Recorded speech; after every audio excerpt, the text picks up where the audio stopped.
اعوذ باللہ من الشیطان الرجیم بسم اللہ الرحمن الرحیم۔ سیکنڈ ایئر کلاس، السلام علیکم جی بیٹا۔ ہماری غزل چل رہی تھی، لیکچر نمبر ہے 29 اور اگلے شعر کے ساتھ ہم شروع کرنے لگے ہیں۔ شعر نمبر ہے ہمارا 3۔ جیسا کہ میر درد کے بارے میں بتا دیا گیا ہے کہ وہ ایک درویش اور صوفی شاعر ہیں، ٹھیک ہے۔ انہیں صوفیانہ شاعری کا بابا آدم کہا جاتا ہے۔ میر درد اپنے مخصوص طرز سخن میں راز حیات آشکار کرتے ہیں۔ شعر نمبر ہے 3۔ دید و دید جو ہو جائے غنیمت سمجھو، جوں شرر ورنہ ہم اے اہل نظر جاتے ہیں۔ دید و دید ملاقات، غنیمت سمجھنا، کافی سمجھنا، جوں ماند، طرح، حرف تشبیہ ہے یہ۔ اہل نظر، اہل بصیرت، بصیرت اور پہچان رکھنے والے لوگ۔ مفہوم ہے اس شعر کا، زندگی ناپائیدار ہے، سو دوستو اور احباب سے ملاقات کو غنیمت سمجھو۔ زندگی ناپائیدار ہے، سو دوستوں اور احباب سے ملاقات کو غنیمت سمجھو۔ تشریح طلب شعر میں درد نے زندگی کی بے ثباتی اور ناپائیداری کا موضوع باندھا ہے، اور اپنے نقطہ نظر کو مزید واضح کرنے کے لیے انسانی زندگی کو شرر یعنی آگ کی چنگاری سے تشبیہ دی ہے۔ چنگاری آگ سے نکل کر بلند ہوتی ہے تو محض 2 مرتبہ نظر آتی ہے۔ ایک مرتبہ جب وہ آگ سے اٹھتی ہے تو ابھرتی ہے، دوسری مرتبہ جب بجھنے لگتی ہے تب چٹکتی ہے۔ اس مثال کو انسانی زندگی پر بجا طور پر استعمال کیا جا سکتا ہے، مطابقت دی جا سکتی ہے کہ جس طرح چنگاری آگ سے اٹھتی ہے، بلند ہوتی ہے، ایک لمحے کے لیے چمکتی ہے اور دنیا کو اپنی روشنی سے منور کرتی ہے، پھر راکھ میں مل کر راکھ کا حصہ ہو جاتی ہے۔ بالکل اسی طرح اس دنیا میں انسان کی موجودگی یا اہمیت کا اندازہ اعلانیہ طور پر 2 مرتبہ ہوتا ہے۔ ایک مرتبہ جب وہ اس دنیا میں آتا ہے اور دوسری مرتبہ جب وہ عالم برزخ کی جانب کوچ کرتا ہے۔ ان دونوں مواقع کے دوران کا وقفہ انتہائی قلیل ہے، ٹھیک ہے۔ عالم 4 ہیں۔ سب سے پہلا عالم ارواح، جہاں ہماری روحیں بنائی گئی تھیں، ساری روحیں موجود ہیں، باقی کی جو ابھی نہیں آئیں۔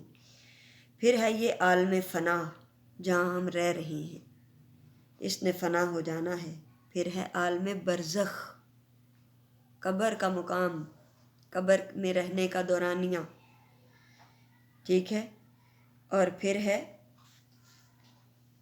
عالم محشر، عالم ابد، ہمیشہ رہنے والا وہ عالم جہاں کے بعد موت نہیں۔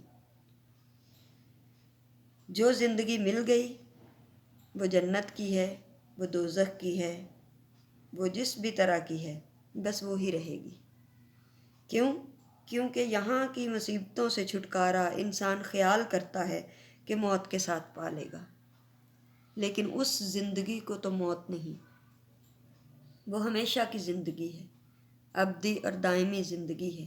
اب وہ ہے اس طرح کی جو کچھ ہمارے ہاتھوں نے یہاں سے بھیجا ہے، تو ہم وہاں وہی پائیں گے۔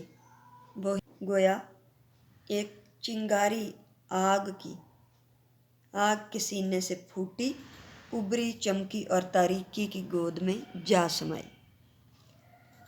فرصت زندگی بہت کم ہے، حوالے کا شعر ہے۔ فرصت زندگی بہت کم ہے، مغتنم ہے یہ دید جو دم ہے۔ یعنی جتنی دیر ہم زندہ ہیں، ایک دوسرے سے ملتے ہیں، اس کو غنیمت سمجھیے، دوسروں سے نفرت نہ کیجیے، دوسروں کو برداشت کیجیے۔ دراصل میر درد کی خواہش ہے کہ انسان اپنے مقصد تخلیق کو پہچانے، کیونکہ انسان اپنے مقصد کو بھلا بیٹھا ہے، یہ جانتے ہوئے بھی کہ اس کی زندگی انتہائی مختصر اور چنگاری کی طرح عارضی ہے، اور وہ اپنے بھائی بندوں کے کام آنے کی بجائے ان کے لیے مشکلات پیدا کرتا ہے۔ پیار، خلوص، محبت کی بجائے بغض و عناد کدورتوں کو پروان چڑھاتا ہے۔ جب موت کا بلاوا آتا ہے تو کف افسوس ملتا ہے، کیونکہ اس کے دامن میں نیکیوں کی بجائے گناہوں کا انبار ہوتا ہے۔ اس کی زندگی برف کی طرح ہے، غیر محسوس انداز میں پگھلتی رہتی ہے، برف پانی بننے کے بعد مٹی میں مل جاتی ہے۔ اسی طرح انسان کی زندگی بھی وقت گزرنے کے ساتھ ساتھ مٹی کے ساتھ قریب تر ہوتی چلی جاتی ہے۔ آخر انسان مٹی میں چلا جاتا ہے، مر جاتا ہے، دفنا دیا جاتا ہے، پھر اس کا وہاں سے بھی وجود ختم ہو جاتا ہے۔ تو دوسروں کو جدائی کی صورت میں محسوس ہوتا ہے۔ جب انسان دنیا میں آتا ہے تو وہ رو رہا ہوتا ہے، اور جب جاتا ہے تو اس کے پیارے رو رہے ہوتے ہیں۔ اس کی دنیا میں آمد پر اذان اور اس کے جانے پر نماز ہوتی ہے، ٹھیک ہے، جو کان میں اذان سنائی جاتی ہے، اور نماز جنازہ۔ یہی وقفہ ہے جسے شاعر نے چنگاری کی مثال دے کر سمجھایا ہے اور زندگی کی اہمیت باور کرائی ہے۔ بقول اقبال، آیا ہے تو جہاں میں مثل شرر دیکھ، دم دے نہ جائے ہستی ناپائیدار دیکھ۔ آیا ہے تو جہاں میں مثل شرر دیکھ، دم دے نہ جائے ہستی ناپائیدار دیکھ۔ یہاں تشریح طلب شعر میں اس عارضی اور چند روزہ مختصر زندگی میں دوست اور احباب اور اپنے پیاروں سے ملنے ملانے اور ان کو دیکھنے کے چند قیمتی لمحات جو میسر آتے ہیں، انہی کو غنیمت سمجھنا چاہیے۔ شاعر یہی درس دے رہا ہے۔ یہ ملاقاتیں محروم مروت کا سرچشمہ، اپنوں کے لطف و کرم، عنایاتوں کا مظہر ہوتی ہیں۔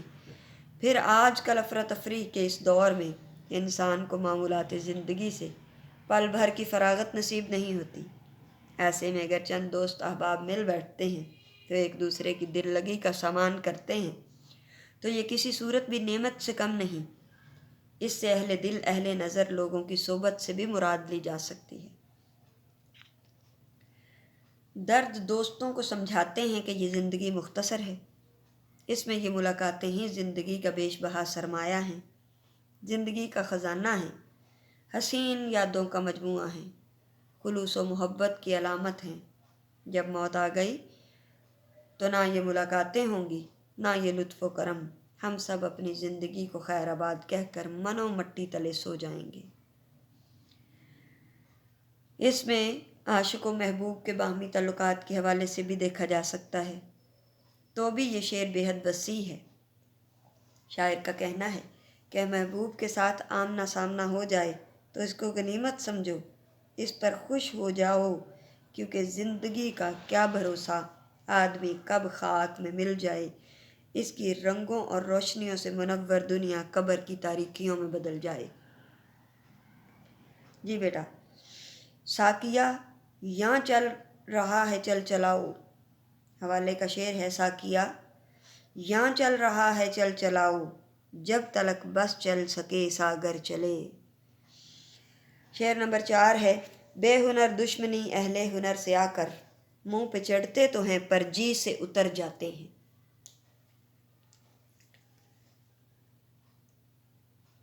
بے ہنر، ہنر اور خوبی سے محروم لوگ جن کے پاس کوئی ہنر اور خوبی نہیں ہوتی۔ اہل ہنر، ہنرمند، منہ پہ چڑھنا، مقابلہ کرنا، سامنے آنا، جی سے اترنا، نظروں سے گر جانا، دل سے اتر جانا۔ مفہوم ہے اس شعر کا، بے ہنر لوگ اہل ہنر اور باصلاحیت لوگوں کی توہین کر کے خود ہی ذلیل و خوار ہوتے ہیں۔ بے ہنر لوگ اہل ہنر اور باصلاحیت لوگوں کی توہین کر کے خود ہی ذلیل و خوار ہوتے ہیں۔ تشریح طلب شعر میں شاعر نے موجودہ زمانے کی ایک روش کی عکاسی کی ہے جو رواج ہے ہمارے زمانے کا، کہ ہم اپنے سے بڑوں کی، اپنے سے زیادہ علم والوں کی توہین کر کے بڑی بڑائی کا کرتے ہیں کہ ہم نے بہت بڑا کارنامہ سر انجام دے دیا۔ تو بیٹا، صوفی شاعر جو ہمارے درویشی